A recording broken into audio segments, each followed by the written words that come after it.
अध्यात्म विज्ञान कोई धर्म या संप्रदाय नहीं है, ये स्पिरिचुअल साइंस है जो कुदरत के कानून पर आधारित है। ये विज्ञान पूरे ब्रह्मांड के सभी रहस्यों को उजागर करता है और जीवन के सभी पहलुओं को समझने के लिए एक नई दृष्टि देता है। इसी को आर्ट ऑफ विजन कहते हैं, दुनिया को देखने की एक नई दृष्टि, जो अध्यात्म विज्ञानी परम पूज्य स्वामी श्री कमलेशानंद जी के निर्देशन में सनातन सत्य का अनुसंधान कर हमारे जीवन को प्रकाशित करे। जय सच्चिदानंद। કુદરત એવું કહે છે કે દુનિયા આનંદથી માણો, સુખ દુઃખની કલ્પના ના કરો। આ દુનિયામાં સુખ દુઃખ જેવી વસ્તુ કોઈ છે નહીં। સુખ દુઃખ એ તમારી માન્યતા છે, કર્મના હિસાબ છે, પણ સુખ દુઃખ નથી। રામને વનવાસ જવું પડ્યું હતું, એમના માટે દુઃખ નહોતું, કારણ કે જ્ઞાની હતા। પાંડવોને વનવાસ થયો હતો, પણ દુઃખ નહોતું, જ્ઞાની હતા। મહાવીરને વનવાસ થયો હતો, પણ દુઃખ નહોતું, જ્ઞાની હતા। તો સુખ દુઃખ એ તો કલ્પના છે, ભોગવટો છે, પણ સુખ દુઃખ એ તમારા ટાઇટલ છે। ત્યારે કેટલાક કહે છે કે અમને પરિણામ નથી મળતું, લગ્ન કરવાનું એટલે દુઃખી છે, અને મોટા ભાગના કહે છે અમે પરણ્યા એટલે દુઃખી છે, બોલતા નથી। કેટલાક કહે છે અમારે છોકરા નથી એટલે દુઃખી છે, અને અત્યારે કળિયુગમાં મોટા ભાગના કહે છે એટલે દુઃખી છે। ઘણા તો કોઈને છોકરા ના હોય અને કોઈને 4 છોકરા હોય તો પડોશી શું કે ખબર છે, તમે તો બહુ જ નસીબદાર છે, 4 છોકરા। તારે પેલા શું કે ખબર છે, હોય એને ખબર પડે, ના હોય એને ઉપાધિ, હવે પોતપોતાની નોકરી કરતો હોય બચારો અને માલ ઘર ચલાવતો હોય, એની પડોશીમાં કોઈ ઇન્ડસ્ટ્રી વાળો હોય, એ ઇન્ડસ્ટ્રી ચલાવતો હોય ને એના ઘેર તો બંગલા, મોટર, ગાડી બધું જ હોય। એટલે પછી પેલો કોક વાર આ ગાડી વાળો અને નોકરી વાળો બે ભેગા થાય તો નોકરી યાદ કરનારો કે શેઠ તમે તો બહુ સુખી છો, અમે તો આ માંડ 15, 20, 25 હજાર રૂપિયા લાવીએ તો ઘર ચલાવીએ છીએ। ત્યારે શેઠ કે અમારું સુખ તો અમે જ જાણીએ છીએ, તારી એવરેજ 25,000 ની છે, મારી 5 લાખની છે તોય માઇનસ બોલે છે, કારણ કે બધા પાસે ક્રેડિટ કાર્ડ, બોલતા નથી, રોકડાની જરૂર વાપર્યા જ કરે અને પેલા ભર્યા જ કરે, સમજાય છે? હવે માગવાનો જવાનો શું થઈ ગયો, પૂરો થઈ ગયો, ક્રેડિટ કાર્ડ આપો એટલે વાપર્યા કરે, શું કીધું, સમજાય છે? આવું છે બધું, આ જમાનો થઈ ગયો છે। એમ જિંદગી આ કર્મના ક્રેડિટ અને ડેબિટ કાર્ડ જેવી છે। સારા સંજોગો લાયા હોય તો બધી અનુકૂળતા વાળું મળે, ખરાબ લાયા હોય તો પ્રતિકૂળતા વાળું મળે, પણ જે આવે છે એ જવા માટે આવે છે। શેના માટે આવે છે? રહેવા માટે નહીં। સારા સંજોગો જતા રહેશે અને ખરાબ પણ જતા રહેશે, માટે આપણે સંજોગોને અપમાન કરવાની જરૂર નથી।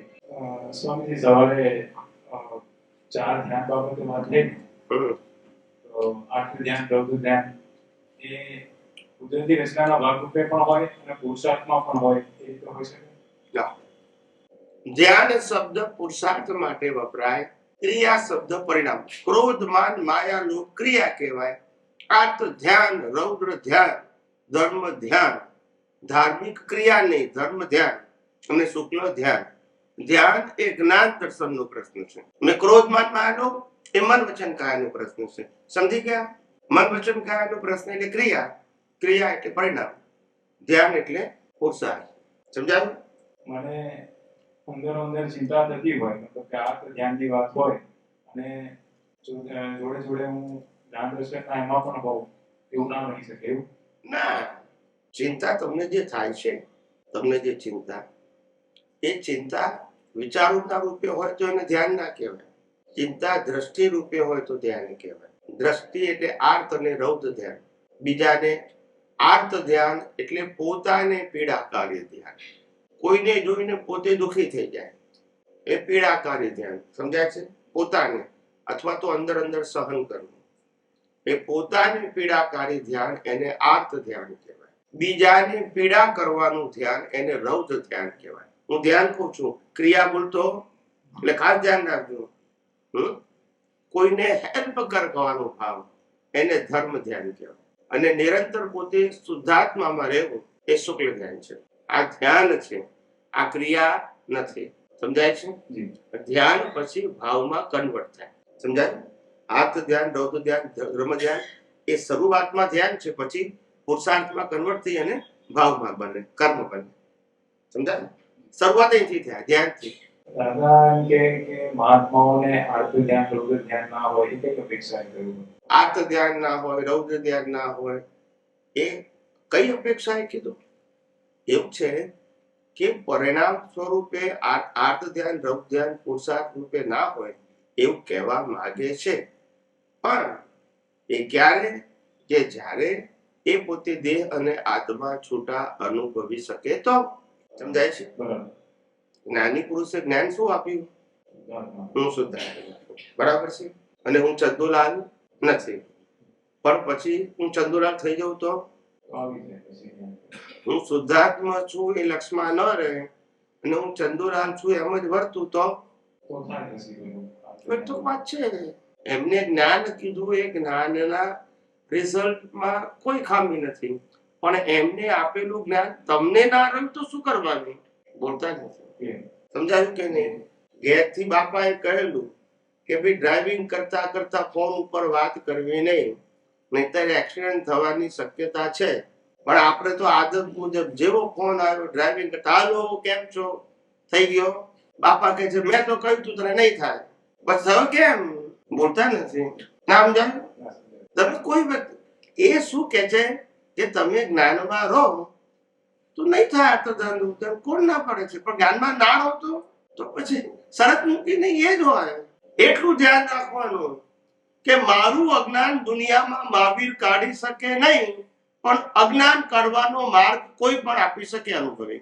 પણ તમે તો કોઈ એને કાઢી આપ્યું તો મારે શું કરવાનું? આ જ્ઞાન જ ઊંધું ફિટ થયેલું છે. ભૂલ હું કરું ને સુધારે બીજો? બોલતા નથી. ના ભગવાન મહાવીર પણ એમની ધર્મપત્નીને મોક્ષે ના લઈ જઈ શક્યા. રામ પણ સીતાને ના લઈ જઈ શક્યા. કેમ? બોલો. જો કોઈ કોઈને લઈ જઈ શકતું હોય તો આ લોકો તો સમર્થ હતા. તો પછી માર્ગ આપવો એ જુદી વસ્તુ છે અને રિઝલ્ટ આપવું એ જુદી વસ્તુ છે. રિઝલ્ટ કોઈ ના આપી શકે, માર્ગ આપી શકે, અને પુરુષાર્થ એ તમારા ઉપર આધાર છે. સમજાય છે? બધાને ચમત્કાર બહુ ગમે છે, કશું કરવું નથી અને રિઝલ્ટ જોઈએ છે. શું કીધું? એટલે હવે મરવાનું એવું થઈ ગયું, સીધું ઇલેક્ટ્રિકમાં. કશું કરવાનું નહીં, બાળવા વાળાને નહીં કરવાનું અને બળવા વાળાને નહીં કરવાનું. પેલા તો લાકડા બાકડા ગોઠવા પડતા હતા, પછી હલાવવું પડે, ઘી નાખવું પડે, હવે તો કશું જ નહીં. સવારમાં ભાઈએ જે શંકા બાબત વાત કરી હતી કે આત્મા બાબતે શંકા થાય, તો એવું કહી શકાય કે આપણને પણ જ્યાં સુધી કેવળ દર્શન નથી થતું ત્યાં સુધી શંકા છે જ. સંપૂર્ણ નિશંક થઈ ગયા આત્મા સંબંધિત એનું નામ જ કેવળ દર્શન. એવું છે કે શંકા શબ્દ અને અનુભવ શબ્દ એ બે વચ્ચે આસમાન જમીન છે. શંકાને ઇંગ્લિશમાં ડાઉટ કહેવાય અને એક્સપિરિયન્સ એટલે કે અનુભવ નથી થયો. એ બંને વસ્તુ કેવી છે? સમજાય છે? આત્મા ઉપર શંકા એવું જો કહીએ, ઇટ મીન્સ કે હજુ આત્મા છું એ મને એક્સેપ્ટ થતું જ નથી, તો પછી જ્ઞાન મળી જ નથી ને. સમજાય છે? તમને જ્ઞાન આપ્યું, તમને મને તો શંકા છે, તો આપ્યું કે ના આપ્યું શું ફેર પડી? તમે એક્સેપ્ટ નથી કર્યું તો મતલબ શું છે? એટલે મને આત્મા છું એમાં મને શંકા હવે નથી, પણ અનુભવ બાકી છે. સમજાય છે? હા, એને 100% પ્રતીતિ કહ્યું. પ્રતીતિ અનુભવ ના કહેવાય, પ્રતીતિ કહેવાય. હજુ પુરુષાર્થ અને અનુભવ બાકી છે. પણ તમને શંકા જો તો પુરુષાર્થ શેના માટે કરો? કેના માટે કરો? હજુ આત્મા છું કે નહીં એ જ શંકા છે, તો હું શા માટે હું શુદ્ધાત્મા છું એવું પુરુષાર્થ કરું? કે શંકા શબ્દ અનુભવ નથી એવું બોલી શકાય. દરેક વસ્તુના સ્પેસિફિક વર્ડ આપવા જોઈએ. પછી ખોટું બોલો તો આખું ઊંધું ચિત્રામણ થાય. બોલો. આપણે એકવાર આપણે વાત કરી હતી ઘણા વર્ષો પહેલા કે આપણને રહેવાતું કેમ નથી આત્મામાં, તો કે આપણને ઇન્ટરેસ્ટ નથી.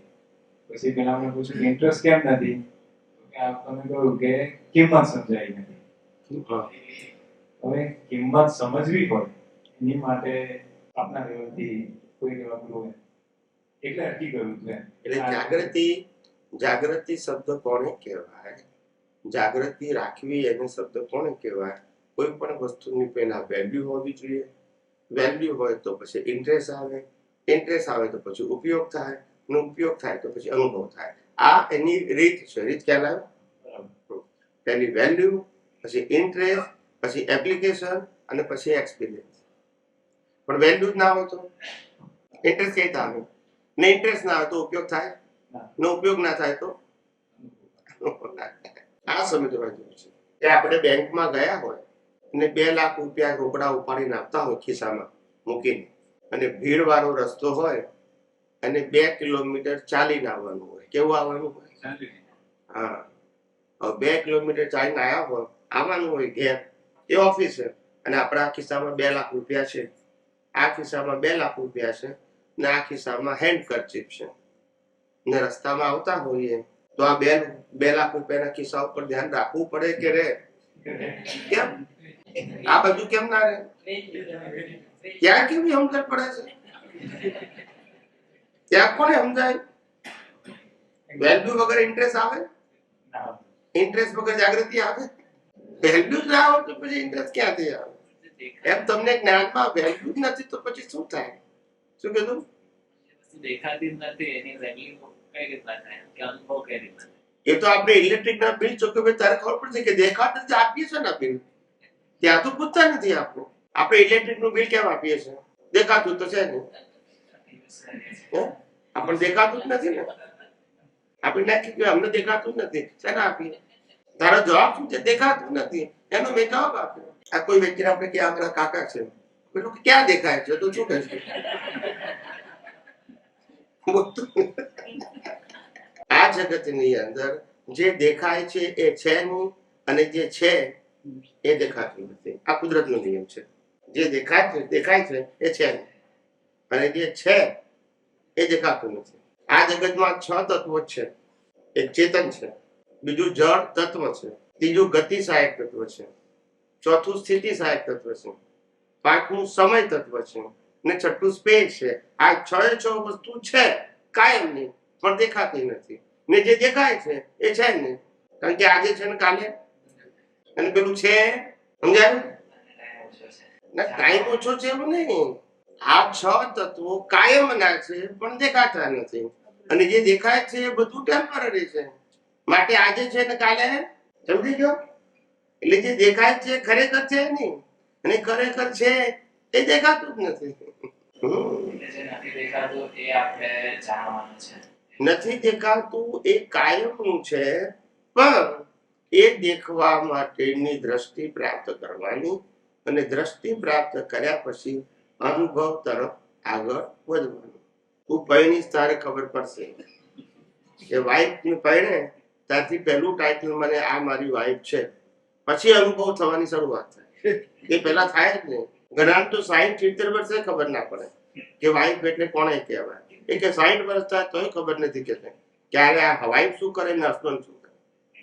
હજુ અમે એકબીજાને સમજી શક્યા 60 વર્ષે ના ખબર પડે, કારણ કે આ લાઈફ કોમ્પ્લિકેટેડ છે. કેવું છે? બધાને એમ લાગે કે મેરેજ લાઈફ એટલે હેપીનેસ. એવું નથી. એટલી વખત એમ થાય કે ભાગી જવું, આમ કરવું, તેમ કરવું, નાખી જવું, જેવા જેવું નથી. બધું થાય બધાને. પાછું રાગે કરે. એવું થાય, બધાને એવું થાય. કેટલી વાર એમ થાય કે જીવા જેવું નથી, ખ્યાલ પણ તો ગાડું ચાલે. એવું બધાને થાય. સૌથી વધારે પ્રેમ હોય એના ઉપર સૌથી વધારે ગુસ્સો આવે. સમજાય છે? એ બધું જ થાય. એનું નામ લાઈફ. ખ્યાલ બધું નક્કી છે તો આપણે એ બી નથી કે આપણે આ લખેલું છે કે નહીં, કે આપણે આત્માને જાણી શકશું કે નહીં. એ ના લખાયેલું. કર્મનું ફળ લખાયેલું છે. આત્મા પ્રાપ્ત થશે એ લખાયેલું ના હોય. કર્મ ફળ નથી કહેવાતું. કોઈ પણ પ્રાપ્ત કરી શકે ને. આત્મા પ્રાપ્ત કરવાનું ના હોય, આત્મા અનુભવવાનું હોય. આત્મા તો છે, પ્રાપ્ત શું કરવાનું હોય? આપણાથી જુદી વસ્તુ હોય એને પ્રાપ્ત કરવાની. આત્મા તો આપણે જ છીએ. આ તો અજ્ઞાનથી આપણે શરીર માની છીએ, પણ ખરેખર કોણ છીએ આપણે? શુદ્ધ આત્મા. અને બાળી નાખીએ તોય આપણે છીએ. વિજ્ઞાન શું છે, શરીર શું છે, દુનિયા શું છે, આત્મા શું છે, કઈ રીતે કામ કરે છે, એ બધું છે. આને સમજીને શું કરવાનું છે? શરીર શું છે એટલે શરીરનું બંધારણ શું છે, શરીર શું શું કરે છે એ નથી સમજવાનું, પણ શરીરનું બંધારણ શું છે, કઈ રીતે બન્યું છે. આ શરીર છે એની ડિઝાઇન કુદરતે બનાવી છે, માટે બધાની સરખી છે, બરાબર કે નહીં? પછી આ શરીરની ડિઝાઇન કુદરતે બનાવી, પછી આ શરીર ફિઝિકલ બોડી કે જે પંચ મહાભૂતોની બની છે, પૃથ્વી, જળ, વાયુ, અગ્નિ, આકાશ, એ પણ કોના છે? કુદરતના. ડિઝાઇન કુદરતની, શરીર કુદરતની. હવે આ શરીરને 80 થી 100 વર્ષ જીવતું રાખવા માટે શું જોઈએ? હવા, પાણી, એ પણ કોણ આપે? કુદરત આપે, બરાબર છે. પછી એને પચાવીને લોહી બનાવે અને શરીરના બધા ભાગમાં પહોંચાડે, એ પણ કોણ કરે? તો આપણે શું કરીએ છીએ? આપણે ખાલી માનવાનું જેટલું કરવાનું નહીં, કરી બોલતા રહે, માનવાનું ને ખાલી કે તું કઈ કરે છે. શ્વાસ બંધ કરવાનું કામ, ચાલુ કરવાનું કામ કુદરતનું છે. આ શરીરનો જન્મ ક્યાં થાય નક્કી કોણ કરે? કે આપણે કરીએ? કુદરત કરે. સમજાય છે? પછી આ શરીરના ભાઈ બહેન કોણ થશે? મા બાપ કોણ થશે? કોણ નક્કી કરે? કુદરત નક્કી કરે. રહેવાનું ઘર કોણ નક્કી કરે? ધર્મ મળે કોણ નક્કી કરે? કુદરત. સમજાયું કે નહીં? અને જીવનમાં સુખ દુઃખના સંજોગો કોણ આપે? છેલ્લે શ્વાસ બંધ કોણ કરે? તો પછી આપણે શું કરીએ છીએ? આપણે બધું કરીએ છીએ એવું માની લઈએ છીએ. દરેક કુદરતને માનવાનું આપણે. સમજાય છે કે? આવી તો ભ્રાંતિથી જીવીએ છીએ. સાચું વિજ્ઞાન જાણતા જ નથી, એની તો આ દશા છે. પહેલું સ્ટેપ શું છે આમાંથી? એટલે ભ્રાંતિમાંથી નીકળીને પછી જ આપણે આગળ વધી શકીએ એવું છે. ભ્રાંતિ આથી કેવી રીતે બધાય? પહેલા ક્લેરિટી જોઈએ કે ના જોઈએ કે હું આ છું ને હું આ નથી, પછી આગળ વધાય. ફોરેન તો ફરવા માટે છે, રહેવા માટે તો ઇન્ડિયા જ જોઈએ. ધીમે ધીમે માણસમાં મેચ્યોરિટી આવે. શું આવે? ઠરેલ થાય. શું થાય? જેવી જાગૃતિ એવો પુરુષાર્થ. એ જાગૃતિ નહીં, જેવું જ્ઞાન પછી જાગૃતિ, એ જ પુરુષાર્થ. પછી પુરુષાર્થ. કે જાગૃતિ પેલું જ્ઞાન જ ના હોય તો પછી જાગૃતિ એવી જ હોય ને. અજ્ઞાન હોય તો અજ્ઞાનની જાગૃતિ. એ જ પ્રશ્ન. એટલે જાગૃતિ શેના પર? એટલે જ પૂછું. એટલે જ્ઞાન, જાગૃતિ, પછી પુરુષાર્થ. જેવું જ્ઞાન હોય એવી જાગૃતિ હોય ને. જે જ્ઞાન જ ના હોય જાગૃતિ ક્યાંથી હોય? એટલે જ્ઞાન, જાગૃતિ અને સમજે આપણે પ્રાર્થના કરીએ કોઈ પણ ત્યારે બોલવાનું વગેરે તો ડિસ્ચાર્જ ભાગમાં હોય. સમજી. પછી તો એ સમયે જો આપણે ઉપયોગ રાખીએ છીએ તો તે આપણું પ્રાર્થના જે છે એ તો બેચેરા થઈ જાય. પછી એ પડે કેવી રીતે? મેં પ્રાર્થના કરી અને હું જ્ઞાન દર્શનના ઉપયોગમાં પણ જોડે જોડે રહ્યો તો તે મારું આખું એ જે છે એ તો કર્મ નિર્જરા થઈ ગયું ને. તે પ્રાર્થનામાં જે ભાવના ભાવી એ પછી પડે કે ના પડે, અથવા તો પ્રાર્થના કરતી વખતે એક્ઝામ્પલ, સ્થૂળ એક્ઝામ્પલ આપું. એટલે તમારી ભૂલ ક્યાં છે બતાવો. કે પેલો આ સંજોગ, હું બોલું છું એક આ સંજોગ, આ સંજોગમાં મેં પ્રાર્થના કરી, બરાબર છે? એક વાક્ય એવી કીધું કે મારા મન પ્રાપ્ત મન વચન કાયાથી કોઈ પણ જીવને કિંચિત હા, એવું એવી નહીં. આપણે પ્રાર્થના શું કરીએ છીએ? કે ભાઈ મને સંપત્તિ પ્રાપ્ત થાવ, સત્તા પ્રાપ્ત થાવ, નોકરી પ્રાપ્ત થાવ, ડિગ્રી પ્રાપ્ત થાવ. એવું તો એવું અરે આ તો વાત કરું છું હું એક્ઝામ્પલની વાત કરું છું. એવું એક્ઝામ્પલ આપે કે આ વસ્તુ મને પ્રાપ્ત થાવ એવી પ્રાર્થના. પ્રાર્થના શબ્દ મૂક્યો ને તો પ્રાર્થના માટે જ કહું છું. કોઈ નોકરી ના મળતી હોય દેવ દેવતાની પ્રાર્થના ના કરે, એ પ્રાર્થના જ કહેવાય ને. એ તો કરું. હા, તો હું મારું પોતાનું ફ્લેશબેક જોઉં ને તો સમય એવું લાગે છે કે દરેક સમયે કોઈક એવી એમાં પ્રાર્થનાના જે મોડ છે ને બદલાતા રહે. દાદાએ કહ્યું કે એવું કંઈક માંગો પછી માંગવું ના પડે, તો પછી એ વાત પર ચિંતન ચાલતા ચાલતા તો શું માંગીએ એ 4-5 વખત બદલાયા છે. હવે એવું જ થયું છે કે કોઈ પણ જગ્યાએ એવું કશું માંગવાનું નથી થતું. એ રીતનું થયું. પણ આ તો જસ્ટ કોમન એ થયું કે મેં માંગ્યું કે મને નિરંતર જ્ઞાન દર્શનમાં રહેવાય એવી શક્તિ આપો. બરોબર? એવું માંગતી વખતે જ્ઞાન દર્શન પાછું જોડે હાજર રાખ્યું છે તો મારી એ પ્રાર્થના પડે. જો પહેલી વસ્તુ કે તમે વિજ્ઞાન સમજો. તમારું પ્રાર્થના અને પ્રાર્થનાનો હેતુ, એનું રિઝલ્ટ આ ભાવમાં જોઈએ છે કે નેક્સ્ટ ભાવમાં? પેલા નક્કી કરો. જો આ ભાવમાં જોઈએ તો રિઝલ્ટ છે, નેક્સ્ટ ભાવમાં જોઈએ તો કોઝ કહેવાય. તેનું પણ ક્યારે આવશે? એટલે તમે પેલા નક્કી કરો કે હું આ પ્રાર્થના કરું છું, ફળ ક્યારે જોઈએ છે. સમજાય છે?